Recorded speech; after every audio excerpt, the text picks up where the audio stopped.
Hello guys. This is my mock draft this year. Just want to say thank you guys for bugging me with this. As I'm currently not in the basketball industry. So this was kind of nice to be able to just sit down and kind of work through everything. For a long time, I really was considering not doing it just because, like I'm not working with the hoop group this summer and I'm starting to think more realistically, but this was kind of nice to be able to sit down and work it out. So yeah, um, let's get started. With the first pick, I definitely have Zion going one. I think this is a no-brainer at this point. 6'6", small forward, can do it all. Besides shoot, in my opinion, I really just don't think his shot's gonna translate to the next level. Um, but he's not going to need that at this point. Like he's not going to need to be able to shoot as much as the NBA game is revolving. He's going to be able to beat people off the dribble anyway. So his shot is just not going to, and he has shown that he can hit when open. Um, I just don't think it's going to be something that they're going to focus on in New Orleans. And another thing is, in terms of low post defense, I think like power forwards and centers are not centers because he's not going to be playing the five. But power forwards like Porzingis, LaMarcus Aldridge, um, just power forwards that are 6'10" to 7 foot and up that can stretch the floor at a high level are gonna be his weakness because you have that 6 to 7 inch height differential. That's huge. That like I don't care. Like he's a brick wall. He's a brick wall on defense. Yes, he has unbelievable athleticism. He's an unbelievable vertical. But at the end of the day, you can't rely. Like height is height. Like look at Dirk Nowitzki. Like look at him. Like he wasn't an athlete at all, but he could just because of his release point, he could hit whatever. Like he's a great shooter, but he became an even better shooter and he progressed more with his shot because he had so much space. But yeah, I think it's a no-brainer here in New Orleans. And I'm interested to see how he actually pans out. Um, yeah, so secondly, we got the Grizzlies. This one took a little bit of time for me actually, just because seen a lot of recent reports about um, the Pelicans potentially trading up from the four to take RJ Barrett at two, which personally, in my opinion, would be genius because I think RJ Barrett's the best player in this draft, and um, I'm gonna get a lot of shit for that, but it's just my quote professional opinion. Um, but like I said, I think more realistically speaking, the Grizzlies do take John Morant here. He's very Russell Westbrook like, can do it all: pass, shoot, rebound, super physical, unbelievable in terms of just off the dribble, playing off the dribble. I think they do wonders here with just being able to rebuild, surrounding him with Grayson Allen, Kyle Korver. Crowder has playoff experience. Jaren Jackson had a great rookie year last year. So, they're 2 or 3 years away from being where they're at. But hey, they don't win 30 games next year. That's fine. They get another top five pick. At this point, like that's where they're at. They're not worrying about. They're worrying about just stacking at this point. But hey, I think it will be. I'm curious to see how um, what happens in that scenario because if the Pelicans do trade up, then they become in my opinion, a threat to be anywhere from the 6 to 8 seed in the West. But yeah, even as young as they are, I think that team would just be just just so many mismatches and so many different play styles. You can throw Ingram at the three. There's just you can I mean you can throw Ingram at the three. You can have RJ at the 4 in a small ball lineup. You could even have Ingram, Zion, RJ, and just like all three. Um, and you got Lonzo and Drew, and I think that defensively that team's going to be just next level. It's going to be very next level because there's just so many different weapons they have, and yeah, so I think that'll be interesting to see. So we got the Knicks at 3. I think the safest bet is RJ Barrett with this. He's came out and said that he wants to be a Knick. He's came out and said that he wants to be a Knick, and his grandfather was a Knicks fan before he passed away. He said, "You're going to play for the Knicks." So he's been saying that would be a very ideal situation for him. The Knicks get the best player in the draft here. I am gonna receive a lot of criticism for that, but he's been able to show that he can play at all levels of basketball. He scored 40 plus in numerous international play against Team USA. At being at 6'8" is 6'8" and 6'6" are two huge stepping stones. In terms of comparing him to Zion. And I think he's just more multifaceted. I just he's not nearly as athletic. Defensively, he's not going to be as nearly as good as a shot blocker as Zion. But I just think overall he's going to be a better player. And that's my opinion. And so, yeah. And at 4, we got the Pelicans at 4. I think the Pelicans are going to take DeAndre Hunter out of Virginia. I think he averaged 14 points a game, shot like 45% from 3 last year. At this point, it's a no-brainer. And I was talking to Pigs about this earlier, and I brought up the fact that his ceiling screams Kawhi Leonard to me. Unbelievable perimeter defender, can score from the perimeter. Pull-up jump shot is great. And I think with the Pelicans at 4, especially with Brandon Ingram's future on the line, you don't know what he could never play basketball again. People don't understand that. Like he's got blood clots. Like that's big time. It's a big time health issue. So he's gonna get his minutes in New Orleans. So realistically speaking, the Pelicans are in the best situation here because if they do trade up and take RJ, they get the best player in the draft. They get the best 2 players in the draft. Or they stay back, don't lose that many assets by trading up and take DeAndre Hunter and just have a low risk, high reward type player.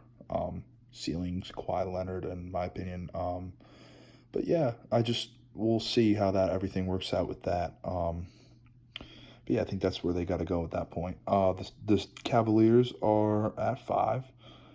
I have the Cavaliers taking Darius Garland. A lot of reports are telling me that he's going to be going too high. Personally, I'm a big fan of his. I just think him getting injured really screwed himself over. But like I said, I just I don't. He's just that player that has an asterisk next to him because you really don't know what he could be. So yeah, I have him going 5. At 6, the Suns, I have them taking Kobe White, which by the way, for you Suns fans, Ari, Hunter, I'm in love with this pick. Completely in love with this pick. Kobe White averaged 16 points a game, shot like 30, 36% from three last year at UNC. And he's just, I think he's great. I'm in love with this pick with the Suns.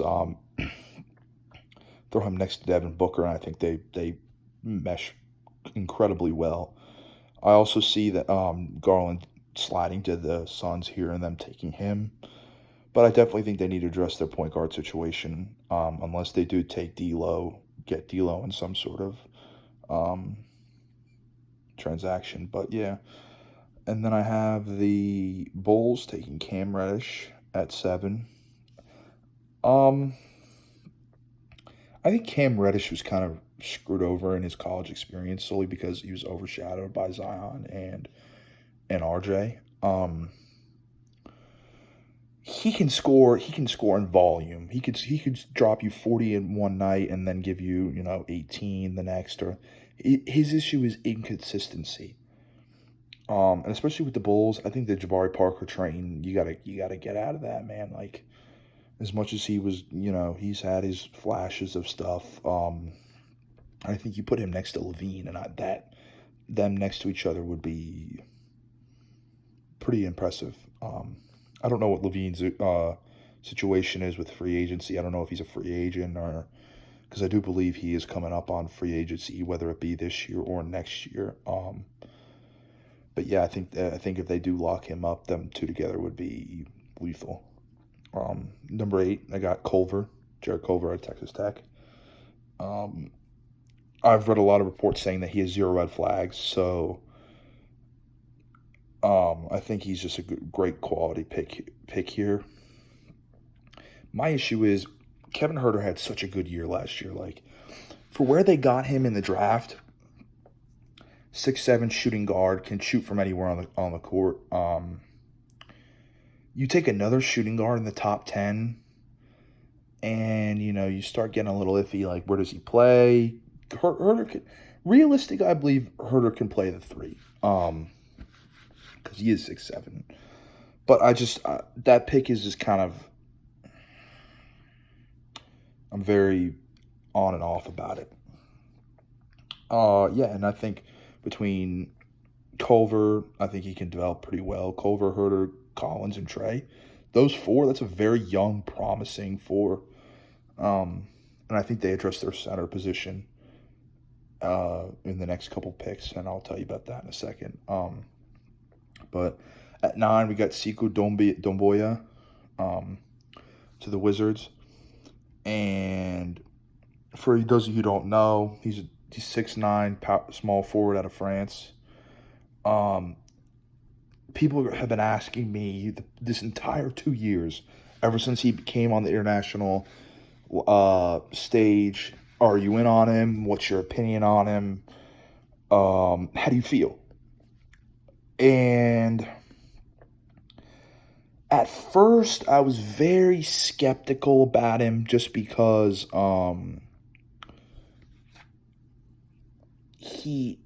before this past year, his perimeter shooting was not that developed. As I said before, he shot 34% from 3, which is, on 4.5 attempts in 19 minutes of play, which is absurd, absolutely absurd. His per 40 stats are crazy as well. He could be a two-way type player, super good size, 6'9", 230. You can put him at the 3, the 4. Fits very well in small ball lineups as well if you want to throw him at the 4. Yeah, I'm starting to become more in on him because I've seen scouting videos and reports saying that he's hitting 10 threes in a row. Now it is warm-ups. I understand people are going to give me shit for that. Anybody can do that in warm-ups, but the reps and the consistency is what I'm looking at, and it is looking to see that his shot is going to translate. So I think with them inking Beal, from what I've heard, I think that'll be interesting. John Wall coming back from that injury that he had. They just need a front court at this point. Their front court is just very scary to me. I don't even know I don't even know who is in their front court at this point. So yeah, I think that's where he'll go to Washington. The 10 we at 10 we have the Hawks. I think they take Jackson Hayes out of Texas. And personally, I'm a big fan. I'm a big fan of his. I love how Shaka Smart develops big men. With Mo Bamba, Jared Allen. He's 6'11", 220, plays above the rim, super physical. Um, you can plug him in immediately next to John Collins. I think I think that the Hawks, in my opinion, with the picks they do have, I think they do win this draft. Besides potentially the Boston Celtics, and I'll get to them later because with the first round picks they have, I have them taking a lot of quality picks, and that situation is miserable. They're becoming a miserable situation with Horford jumping ship, Kyrie jumping ship, Hayward not playing to what he used to be after his injury. At this point, if I were them, I would focus them heavily on locking up Tatum long term. At like whatever you do, I know he's still dealing with his rookie contract. But at this point, I think you got to lock him up long term. Yeah. So like I said, Jackson Hayes, 6'11", 220. He's got a 7'4" wingspan. He averaged like 2.3 blocks a game, 2.2, something like that. So yeah, I think the Hawks do very well here with the two top 10 picks, with Culver and Hayes. So yeah, I have him going 10. 11, I have Nasir Little to the Wolves. I think his situation is very, very interesting to me because he didn't get any minutes at UNC. He was just behind so many savvy vets. Cam Johnson, who, by the way, I have him going later in the first. I'm, I think he could be a steal later in the first. Can shoot the shit out of the ball, but we'll talk about him later. Nasir Little does need to become a better shooter. He only shot 27% from three last year, and I do reference perimeter shooting a lot, but at this point, the NBA has evolved to where if you can't shoot the ball, you're immediately at a disadvantage. So yeah, I think they take him there, and I don't know how I feel about this pick. I don't know if it's necessarily the wrong pick, but I'm not in on it, to say the least. I have the Hornets taking Rui Hachimura at 12. I think this is a great pick. Now granted, he did play. He didn't play the quality talent that other high prospects did. But I mean, he averaged 19 points a game, shot 41.7% from three. Can play the 3 or 4. Good time, big time defender. He can, super physical. Has a great frame. He can, I think him sliding. He at one point he was a unanimous top 5 pick. Him sliding out of the top 10 was pretty crazy to me, just because like for a while he was like unanimous top 5, like it was no question asked. Like, but yeah, I think the Hornets get a nice pick there. That organization is just a mess. I live in Charlotte. Like I can tell you the God's honest truth. The organization's a mess. Especially if Kemba is jumping ship, they'll get the number 1 pick next year. So yeah, and now but I always say that though, and they always win like 40 something, like low 40s, and get like a low lottery pick. Like you're literally shooting yourself in the foot with the talent you have. Like you should be getting a top 5 pick every year. But Kemba's an unbelievable player, and he's super loyal. And he's already came out and said that he would be willing to stay there for the money that they're offering him, or even lower, if it meant that they could add pieces around him. But like I said, Charlotte's just not an attractive organization. Um, but, you know, we'll see how that works out. 13, PJ Washington to the Heat. In my opinion, the most improved player in college basketball last year. Averaged 15 points a game. He went from shooting 23% from three to 42%. Now, of course, you do have to value in attempts. Um, he does have double-double potential, super good offensive rebounder, undersized at the four position. He can play the three um, because he can shoot the three as well as he does. I don't believe he's that mobile. He's not that versatile in terms of being able to take it to the rim. But um, I think if they really wanted to, they could play him at the three.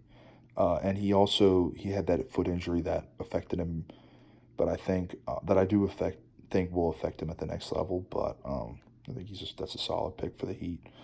The Celtics at 14. I think I have them taking Tyler Hero. I'm a big Tyler Hero fan. I think he can score in volume. Shot 36% from three last year, averaging 14 a game.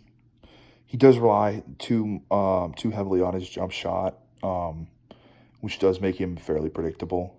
His athleticism is not as high, is not as good as it would be. Nonetheless, good pick for the change of scenery in a somewhat becoming miserable situation with the Boston Celtics. 15, the Detroit Pistons. I have them taking Brandon Clark out of Gonzaga. A lot of reports are telling me this is a steal, especially with Blake Griffin potentially being out of there. He's 6'9", plays like he's 6'11", plays above the rim, unbelievable rebounder. I could definitely see him going in the lottery. Easily could be 11, anywhere from 10 to 14. But I do think the Pistons take him here at 15. I have the Magic at 16. They're taking Nickeil Alexander-Walker out of Virginia Tech. Good rotational piece for them. Shot 37% from three, which is very solid. At this point, the Magic just need to develop their pieces. Mo Bamba had that injury that he had, so I'm not gonna bash him. He did get injured. They just have trouble, in my opinion. The last piece that they drafted, developed, and became a solid player, in my opinion, was Oladipo, and they traded him. So, yeah, I think it'll be. I'm curious to see what they do with that pick because they could really do anything with that. But I think Alexander Walker will be good quality value for that. Um, 17, I have the Hawks again here, taking Romeo Langford, who I like. He had that thumb injury that people were he kind of affected him, but he also his shooting ability is very questionable as well. But yeah, it's a solid pick. Would be nice to play alongside Trae Young next to him, and they have so many shooters like between Young and Herter, like they could afford to put Langford at the two. Um, but like I said, they're already taking Culver, so it really would. I'm really skeptical about what they do with that pick if they package it up, because I very well could see them trading. Um, but yeah, they just have their starting five is so young, and there's so many different things they could do with it. So we'll see where that goes. 18, we got the Pacers. This one's going to get me a lot of criticism, but I have them taking back-to-back SEC Player of the Year, Grant Williams. Incredible motor, extremely high IQ, undersized. He averaged 18 points a game last year at Tennessee. He made Tennessee relevant. He literally made them relevant. Yeah, people are going to say they had Schofield, they had other pieces, but at the end of the day, Grant Williams is a leader. He's an unbelievable offensive rebounder, and people are starting to question whether or not Miles Turner and Domantas Sabonis are going to be a a front court of the future. Um, And I think Grant Williams is a great piece, and I think he's extremely undervalued solely because of his size. He's 6'7", and he's not that athletic. But if you watched his tape at Tennessee, he bullied people. He was an absolute menace in the paint. Um, so I think that's great value for them. A lot of people are going to say he'll go late in the first, but I think he should go there. Spurs take Goga Batati, Republic of Georgia. I'm in on him. Very much in on him. I think he's got a dog. He's a dog. I don't know if you guys saw that picture of him in the media where all the people were surrounding Zion, obviously, and he was just standing there like the odd man out. And he commented on it. He said, "That just makes me want it more." Basically, high-level offensive rebounder. His mid-range is becoming more modernized. His go-to move is the right jump hook. Sneaky, athletic, big. I think the Spurs get a Spurs player here. And I saw him going higher. I even saw him going in the lottery. The Hornets were looking at him. But I think he's a good. I think he definitely Spurs player, and I think they do well with that. 20, Bol to the Celtics. Like I said, they need to go balls to the wall in this draft. They just completely need to just address everything, and I think everybody can say that Bol would have been a top 5 player. Pre-foot injury, he didn't ever play any conference play. He can stretch the floor. He's basically a point guard stuck in a center's body. The very low risk, high reward here at pick 20, when realistically he could pan out to be a top 5 player in this draft. 21, my Oklahoma City Thunder. Here, I was a little bit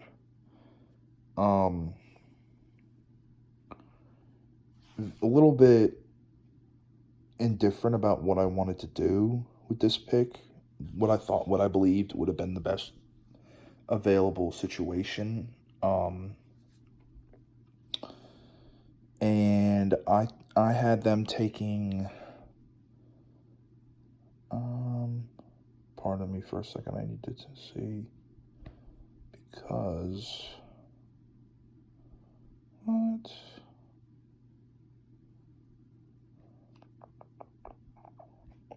Apologies for the lack of professionalism. Something happened where it didn't,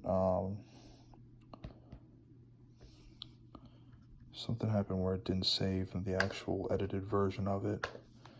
I'm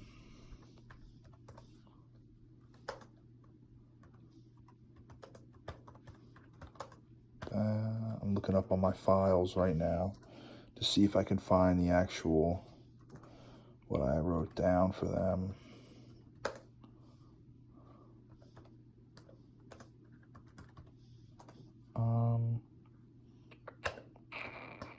A lot of people believe that the Thunder will package this trade up, because they came out and said that Roberson, Schroeder, and Adams are all available. Personally, I would be sick if they traded Steven Adams. He's my favorite player on the Thunder. Had averaged a double last year. Had a career year. So personally, I would like to keep him. But like I said, they could very well trade him because they're so far below under the cap. So yeah, I think I originally had them taking Alexander Walker, but I decided I would move him up because I felt like he would fit in the Magic's situation. But I think the Thunder take Keldon Johnson out of Kentucky, who could easily be a mistake for the 20 picks before them, because he just proved he could play at the net. Like he could have played last year in the NBA with how he shot. He could take it to the rim. He's super athletic. Can shoot, can score from anywhere. But yeah, I think they take him there at 21. And I think that's a great quality for that pick. I could also see them taking Bruno Fernando out of Maryland. Super physical center. Can block shots. Unbelievable frame. Crazy wingspan. But I do have him going later. But I do think that Keldon Johnson could potentially go to the Thunder at 21. 22, I have Chuma Okeke out of Auburn. I think this is, with hands down, great pick. Can score from anywhere, shot 39% from three. Shot is already next level. Can guard 3 or 4 with ease. Averaged 2 steals a game last year. Could easily be a two-way player offensively and defensively. Celtics do a great job with this pick. Grizzlies take Matisse Thybulle, best defender in this draft. 3.5 steals last year, 2.5 blocks a game. As a shooting guard at 6'6", 220, out of Washington, the Pac-12. Like I said earlier, the Grizzlies are kind of just trying to rebuild at this point. So I think this is a good situation for that. Alrighty. Actually, the Grizzlies traded that pick. Yeah, they did. I don't know why that didn't update, because I definitely did that. The Grizzlies traded that pick to the Utah Jazz. So I have the Grizzlies taking Thybulle for the Jazz. And I think he's a great pick for them because defensively, if you look at that lineup, Gobert and him, I feel like would just be like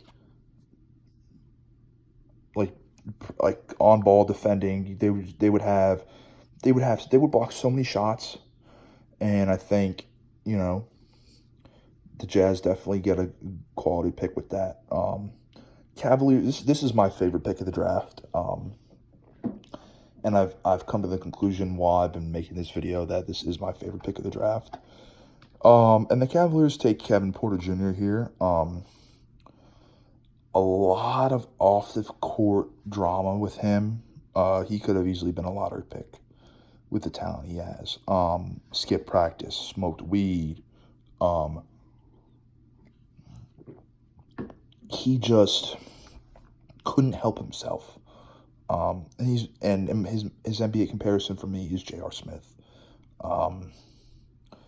Freaky athlete that scores in bunches. But yeah, I think the Cavaliers, if they can work with his off the court issues and manage him, I think they get a great pick. The Blazers are here at 25. I have them taking Nick Claxton, who, by the way, got a green room invite. So there's obviously a team in the lottery that is considering him in the top 14 picks. He's got a great frame, 6'11", 220, could easily bulk up. Honestly, could easily see a team in the top 20 snagging him. Big time shot blocker, had averaged 2.5 a game in Georgia. If he was coming back next year with Anthony Edwards and Christian Brown and him, I think that team would be very scary in the SEC. Has double-double potential for sure, and I think the Blazers could definitely use him in the front court. I think he could play. I think he could get minutes off the rip for them, so it's a good pick.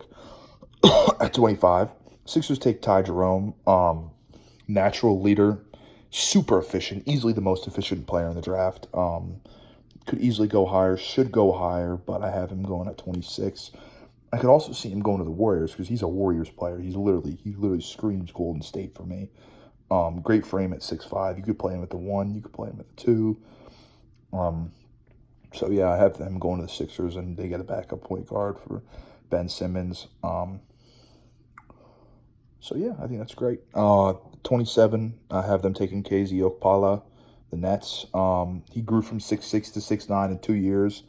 Perfect for the modern-day NBA. Has a 7'2" wingspan. In my NBA comparison for him is Trevor Ariza. Great perimeter defender. I'm not too sure how good of an three-point shooter he actually is, but Trevor Ariza had an unbelievable NBA career. 10-plus years, was a big factor on that Lakers championship team. So if he could be anything like that, I think that would be incredible value. 28 Golden State Warriors. I have Cam Johnson. Could easily go higher. 6'9" shooting guard, shot 45.7% from three. He's literally the Warriors. Lights out. Already has a size advantage at 6'9". The fact that he's a shooting guard at 6'9" is crazy to me, especially with the ability that he showed at UNC, where he transferred from Pitt. They had that whole issue where it was interconference transferring, and they had to deal with all the ins and outs of that. And he was just, if he was a freshman, or let's say he was a sophomore, he'd be a lottery pick, and it wouldn't even be close. So I have him at 28 like that. Spurs at 29. They take the 6'10" power forward from Croatia, Luka Samancic. The thing about him is, and I love this story because he was the only international player to play at the combine scrimmage, and off the bench, he dropped 13-7. Great off the bench for the combine scrimmages. It woke teams up, to be honest with you, because when you're an international player, you already have that disadvantage because you're not playing against U.S. talent. You're not playing against these players in college that, you know, because the U.S. just develops players differently. The development in the U.S. is way different and way more advanced than it is overseas. European development is more IQ and the ins and outs of the game. And if you look at Doncic, he's not athletic, but he could beat you. He could beat you with everything, you know. And like I said, Doncic is a different story. He's like, and I'll toot his horn all day because he's my favorite player in the NBA. I've liked, and don't call me a bandwagon. I don't want to hear it. I've liked Doncic since he played for Real Madrid. Liked him for years, so I don't want to hear that. I'm not one of those little dirtbag bandwagon fans that just jumps on Doncic's train because all of a sudden he's one of the best young players in the NBA. No, I've liked him for years. But yeah, I think you know, the Spurs really just love their international players, and rightfully so. They've had so much success with them, with Tony Parker and Manu Ginobili. Those two there are Hall of Famers, and I think you gotta stick to what you know. And I think that's solid for them. Bucks take Mfiondu Kabengele out of Florida State with the last pick of the first round. 6'10", 250, power forward, extremely physical. He only averaged like 10-5, I think, at Florida State last year. I think this is for the Bucks. I think that's good. They really don't have. Brook Lopez is not a banger down low. He's not gonna get you. He's not gonna get you offensive rebounds. He's not gonna get put back dunks. You're not going to be able to feed it to him in the low post and have him bully people, which is where it kind of differentiates with Kabengele.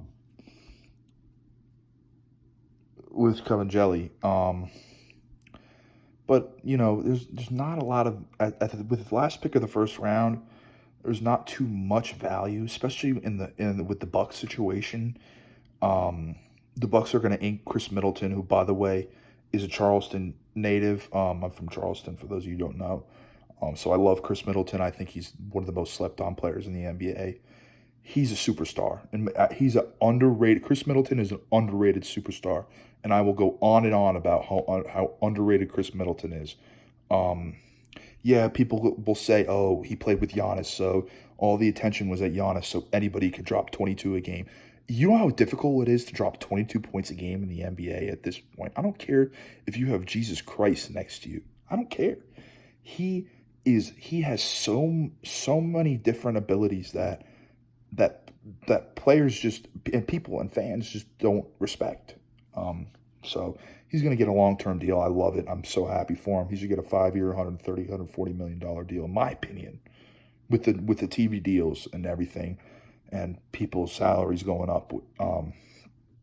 But yeah, I think they take him, and you can't really go wrong with the situation that have now. They have the most wins last year.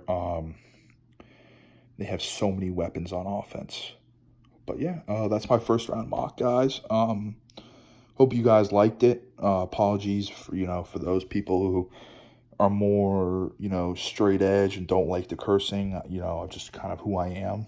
Um, but yeah, man, and ladies, this is my thing. So I appreciate you guys like bugging me about it because I really did enjoy doing this. So yeah, I hope everybody's having a good summer, and hopefully we can link up soon. Appreciate it.